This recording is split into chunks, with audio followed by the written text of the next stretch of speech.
Hi again then guys, and welcome to episode 6 of Dirtmasters, the review series where I'm evaluating the good and not so good points about each real rally car that features on Gran Turismo 6. So in this episode, as you can see, we're reviewing the 2003 Spec Subaru Impreza WRC car. Now obviously there are quite a few Subaru rally cars to choose from on Gran Turismo, and the Subaru Impreza in general is one of the most popular choices for a rally car, and in real life one of the most successful.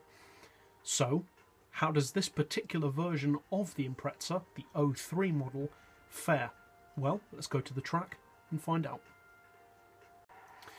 Now, straight off the bat, for acceleration I'm going to give this particular Impreza a rating of 3 out of 5, because although it does have a decent amount of power, just over 540 horses fully tuned, it does also weigh considerably more than many of the rally cars that feature on the game. It's over 1200 kilos.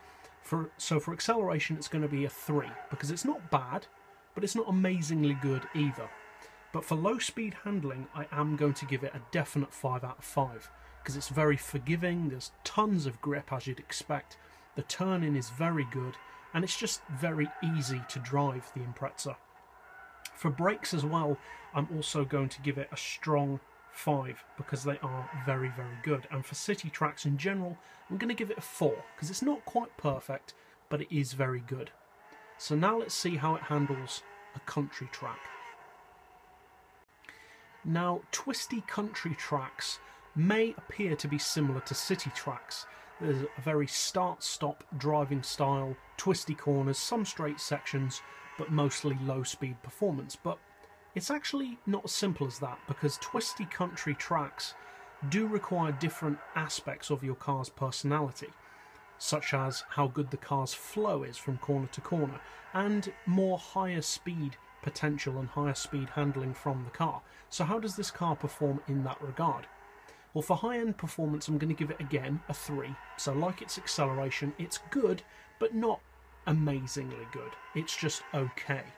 For high-speed handling, I'm going to give it a 4, because it's not quite as good as on a city track. On these type of tracks, the handling's still very good, but you can feel more of the car's weight as you get up to these kind of speeds.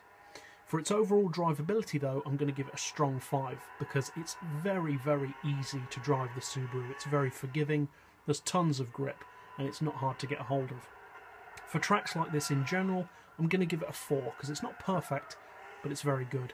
So now let's see how it fares on a dirt track.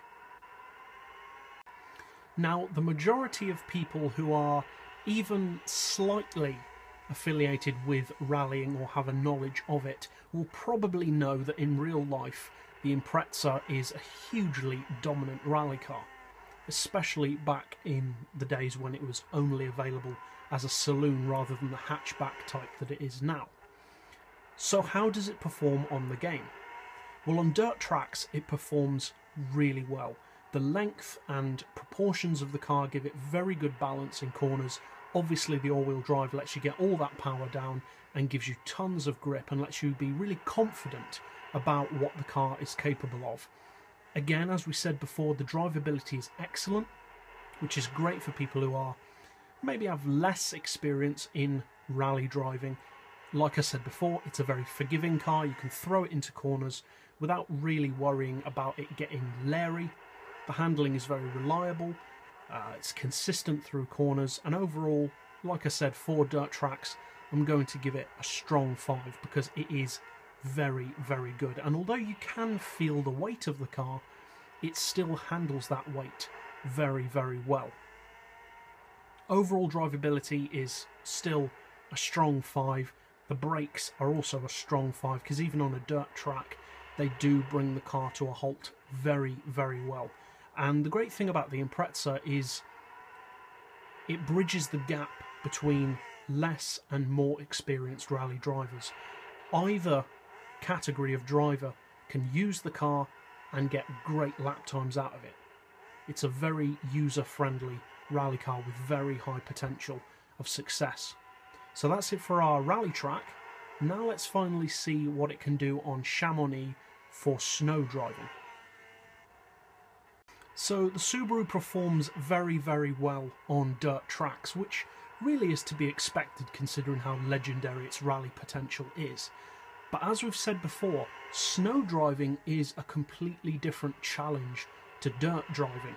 And this car, as we mentioned earlier on in the video, does have considerably more weight than some of the older shape rally cars, and it does have more power to deal with, which can on a snow track sometimes work against you rather than for you.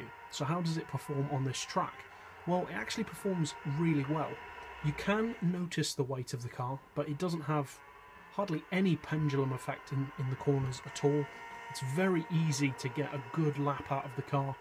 It handles excellently on any track that you put it on, and this snow track is no exception.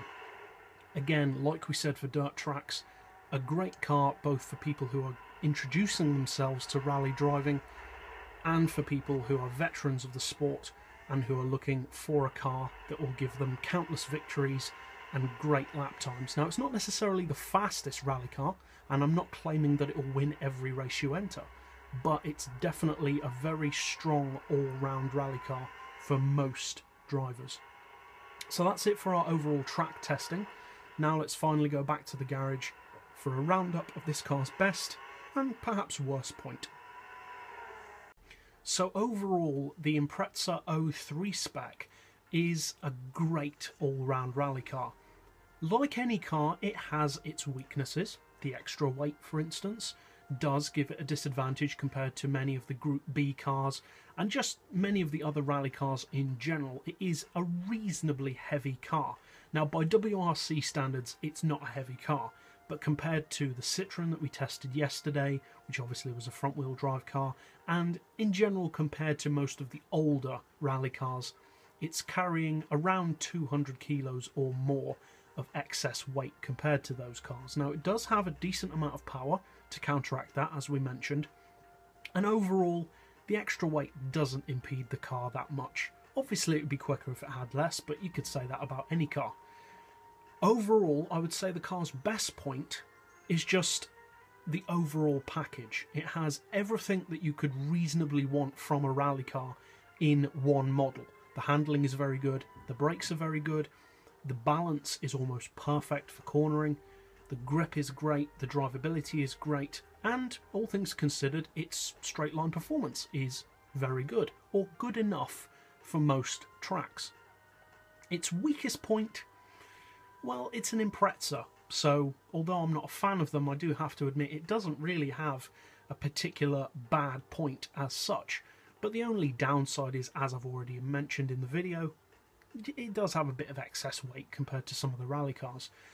But most people probably wouldn't be putting this Impreza up against Group B cars anyway, so compared to its main rivals, the other WRC cars of the same era or newer, it does fare very, very well, and it will give you great lap times and many victories, whilst being a great car for people who have less or no experience because of how easy to drive it is and how forgiving it is overall. So the overall rating, which is a tabulation of all of its scores put together, actually works out to be the same as the Citroën from from last time's review of 4.2 out of 5, which is a very respectable result for this car.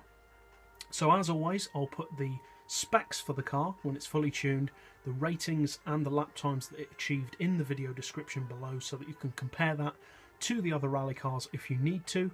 And that's it for this episode, so see you next time, and as always, thanks for watching.